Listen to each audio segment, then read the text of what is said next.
Hello दोस्तों, नमस्कार, प्रणाम। हम लोग के यूट्यूब चैनल पे बहुत बहुत स्वागत है आप लोग का। कैसे हैं? आशा करते होंगे कि आप लोग अच्छे होंगे, स्वस्थ होंगे, मस्त होंगे, अपने अपने लाइफ में व्यस्त भी होंगे।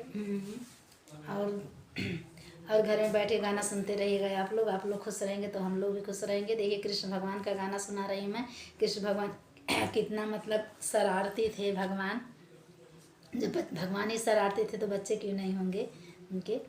और देखिए, बहुत बढ़िया गाना है, आप लोग सुनिएगा। देखिए, दही खाते भी थे, फोड़ भी डालते थे।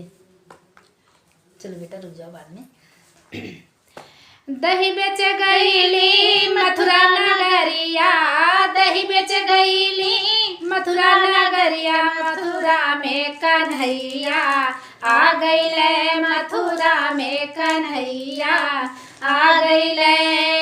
दही बेच गईली मथुरा नगरिया, दही बेच गईली मथुरा नगरिया, मथुरा में कन्हैया आ गईले, मथुरा में कन्हैया आ गईले।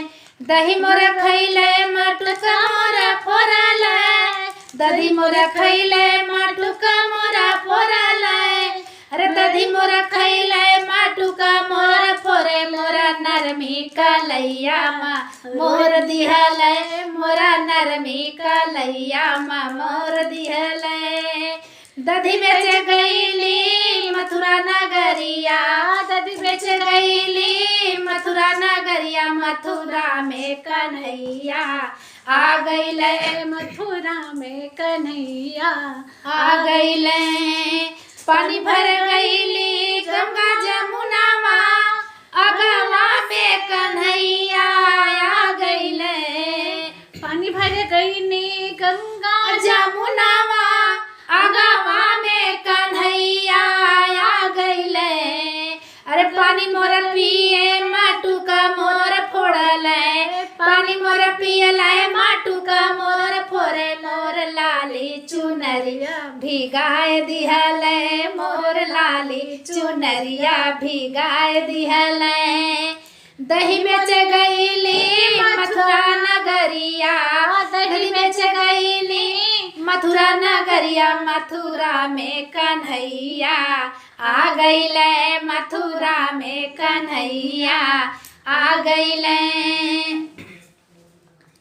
फूल लोढ़ गईली मालिन फुलवरिया, बगिया में कन्हैया आ गईले।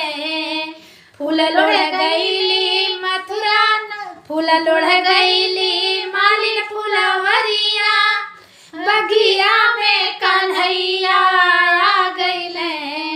अरे फूल मोर फेंके डलरी तोड़ी डारे, फूल मोर फेंके कलिया तोड़ डारे, मोर कोमल बदनिया माँ मोर दिहले, मोर कोमल बदनिया माँ मोर दिहले।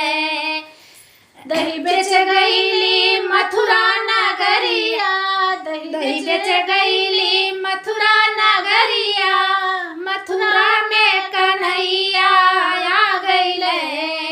दही बेच गईली मथुरा नगरिया, मथुरा में कन्हैया आ गईले। दही मोर खाए माटुका मोर फोड़ले, दही मोर खाए माटुका मोर फोड़ले, नरमी कलैया माँ मोर दिहले, मोर नरमी कलैया माँ मोर दिहले। दही मोर खैले माटुका मोर फोड़ले, दही मोर खैले माटुका मोर फोड़े, मोर नरमी कलैया माँ मोर दिहले, मोर नरमी कलैया माँ मोर दिहले। कैसा लगा बताइए हम लोग का गाना। आप लोग प्लीज़ बताइए, कमेंट करके बताइए, कमेंट में बताइएगा मेरा गाना कैसा लगा आप लोग को। अब फुल वीडियो देखने के लिए तहे दिल से धन्यवाद आप लोग को।